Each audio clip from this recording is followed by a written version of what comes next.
Hello there, it's Jay here from Jay's Vintage Junk, and today I thought we'd take a make a start on seeing if we can get this this Mac Classic back up and running. So what I thought we'd do in this video today is get this thing stripped down, extract the motherboard out of it, and we'll have a look over the motherboard, see what actual damage we can find on there. I have ordered some surface mount electrolytics so we can recap this board. They haven't arrived yet, but I think before they actually arrive, it's probably the best thing is to get the main board out of here and we'll have a really good look at it. I really want to see if there's any major corrosion damage from the real-time clock battery in there. I don't think it's going to be too bad, right, for the simple fact that the computer actually does boot up to something. But we do know there's no chance of the capacitors being in any state. They all seem to be bad on these. And we do need to assess that battery, so we might as well crack on with that for the moment. Right, getting into a Mac now. It's a while since I've done this. We need, and unfortunately I have just spent a good 40 minutes trying to find my Mac opening tool, and I cannot find the damn thing anywhere. But fortunately I do have some nice long hex bits. Yeah, that's the right one. So I think we can probably get away with not having it. I think hopefully this should be long enough to get them ones on the top. There's one out.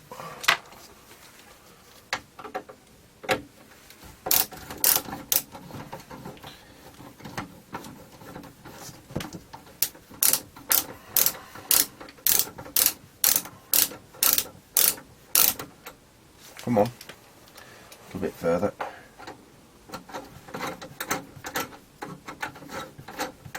There we go, that's that one out. A little bit of tarnish and what have you on them, but they don't look too terrible. And hopefully this is going to be long enough to get... No. But... extender. I'll stick that in there. Stick that in there, and we should have something long enough. I hope.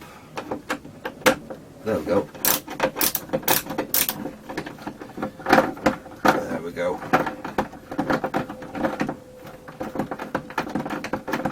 Let's take that off now. And that's that one out. One more, I think. I think there should only be 4, isn't there?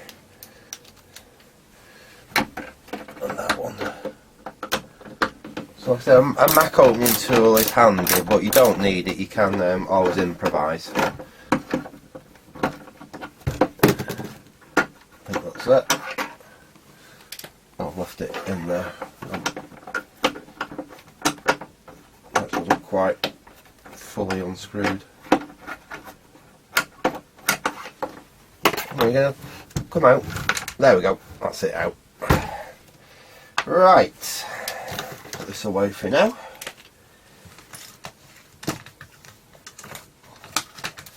There we go. Now, again, I don't have my Mac cracker, but I don't think we should need it. I think you can usually just pry these. There we go, it's gone. That's it. Right, moment of truth. How bad is it going to be in here? I just hope it's not like the other one that I got. Let's see how bad it's going to be. Oh, I can see a lot of rust. I can see a lot of rust already, but let's just hope that's from damp storage, not from corroding batteries. Ooh. Right. I think these computers have been kept somewhere damp. I really do. If you look up here, we've got some corrosion on. That's actually the band that holds the CRT. It's the safety implosion band for the CRT, and that's really corroded. Well, it's not in any danger of breaking or anything, but there's quite a bit of corrosion on there. Corrosion around there. This has definitely been kept in a damp environment for some time. If we just turn it round, I don't know whether, let me see if I can get you down a bit. Are you making out all the rust? We see we've got rust all along there. Every bit of metal's got corrosion on it. But I can't see a load of green. I mean, on my other one that's got a severe battery leakage on it, all this here, all around here was all corroded. The metalwork of the chassis, of the actual framework here, was all rotted out. Literally, you know, it was, the metal had rotted away. It was that bad.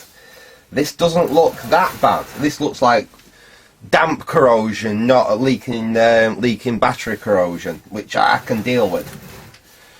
Right, what we want to do, let me get Mr. Anti-Static on. Let's do this properly. So we've staticed up, or anti-staticed up rather. We'll have to pull out the RAM board. One good thing is I've got most of these parts as spares from the other Mac Classic. So let's pull the RAM board out. There's no corrosion on that. That looks nice. So that's our is that 1 or 2 meg plus an extra 2 meg? I can't quite remember.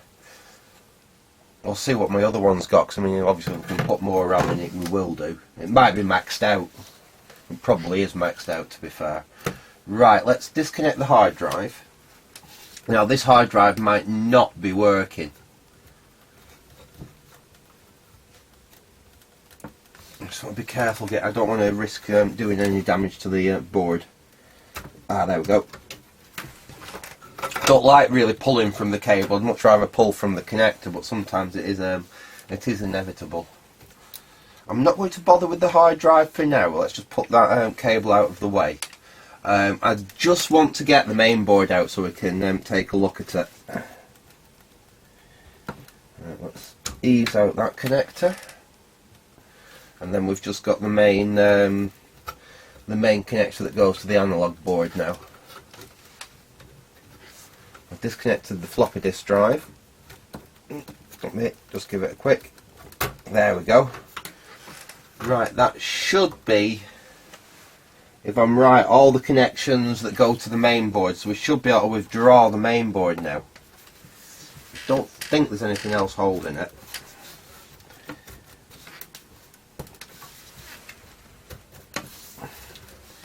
Yeah, it's slowly coming out. Out you come. There we go, we're free. Fantastic. We have no battery leakage at all. Brilliant. We've actually got a viable one. We'll have a look here. I'll say if anyone wants to have a look back through my videos and have a look at the other Mac Classic that I got, they'll see how terrible that was.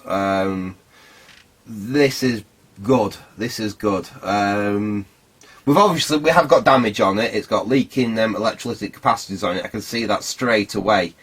But that's not leaked. We've not got all the... Basically, when that leaks, it basically destroys this part of the main board completely. It's the same on that one that was on Adrian's Digital Basement, and it's exactly the same with the other one of these boards that I've got. When that goes on these and actually bursts and leaks everywhere, it just takes this entire part of the board out. I had ICs that were just dropping off the board, all the legs were rotted off, the inner traces had gone. You're not going to be recovering a board in that state. This should be quite reasonably straightforward to sort out by the look of it. So the only corrosion we've got is caused by the leaking electrolytics, and there is probably a little bit of, well, moisture damage. We can see a little bit of corrosion on that connector down there if you look. That'll easily clean off. The board just looks grimy and dirty, but actually if you look, if I give it a rub, I think this belonged to a smoker. it's got a film on it, and if you give it a rub, a hard rub, it comes off and it's nice and clean underneath. Right, what I'm going to do, I'm just going to pause the video and I'll set you up on the other camera tripod, and we can have a proper overhead look at this board, and we'll just go through, obviously have a quick look over the board. So back in a sec. Okay, there we go, and as you can see, it really doesn't look that bad at all. Let's just have a quick look at that battery. Let's take that out and just have a quick... No, there's absolutely zero.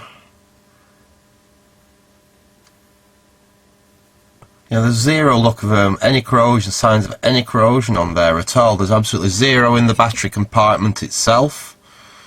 In fact, I wonder if that battery's actually still got a charge in it. Let's get the meter out and have a quick look. I mean, if it's dead, we'll just pull it out of the board. Let's see what it's actually showing us. Set that to volts. Right, it's showing 1.5 volts. It should be 3.6 volts. So obviously, you know, it's well on its way to being dead. But I think we'll do away with that. But there is no sign of corrosion on that battery whatsoever. Rest of the board, it doesn't look bad at all. We've got some fluff on it. Let me just see if I can find my toothbrush. We've got dust and fluff on it, but apart from that, it doesn't actually look bad. Yeah, I've just got some bits of general muck and rubbish on there. The board's going to need a good clean. It's got like a film. I'm pretty certain this belonged to a smoker. It's got like this sticky, nasty film on everything, and lots of bits of fluff in it and dust. But like I said, I can't see any major corrosion. It actually looks really quite good. I'm just going to get the iron, and I know the caps are going to be bad in this. It's a late 80s, early 90s Mac with the surface mount electrolytics. They're always bad. Let's just have a quick smell test around the board.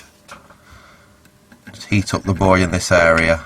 I'm not actually that close. If you notice, I'm not that close to the capacitor, but I'm just... There we go. Yeah, bad fish. So we have got quite widespread leakage. Let's have a quick warm up round here. I'm being ever so careful not to go over any wires or anything. I'm just using the iron just to warm. Yeah. So we've got quite widespread capacitor leakage. It's yeah. Let's have a quick go over here. There's no capacitors over here, but no, with no smell from there. Yeah. So these have leaked badly. I mean, you can actually see a stain on the board there where they've leaked out. So we do have some fairly severe capacitor leakage on this board, but we don't seem to have any major damage. I'm really pleased with this. I'm actually super pleased with this board. It does look like it's going to be quite straightforward to sort out. So I've got the caps on the way. I've ordered, I think, the Panasonics that I've got coming, but we've got a what is it? It's a 1 UF to replace that one there, and all these are 47 UF. So hopefully they should be here tomorrow or possibly Wednesday. As soon as those arrive, we'll do a part 2 on this where we recap the board. We'll do a thorough... There's no point really cleaning the board before we take these caps off, because we're going to be cleaning it again. So we'll wait till the new caps arrive. Then we'll whip off all these electrolytics. We'll really give the board a really good clean. We'll put some new electrolytic capacitors on it. We'll put it back in the Mac. I I have a feeling that the hard drive's got an issue as well, and the hard drive's not just going to fire. I don't think the reason that the hard drive's not being recognised is because the board's bad. But there's no point in trying to get the hard drive working knowing that we've got leak capacitors on the main board, so we might as well make sure that this is as good as we can get it. Then we'll move on to seeing what we can do about the hard drive. Anyway, I'm going to leave it there for now. It was just a quick little let's see if this project is actually going to be viable or not. So I hope you enjoyed that little preview into what we're going to be doing with this Mac Classic. So thanks for watching, and goodbye.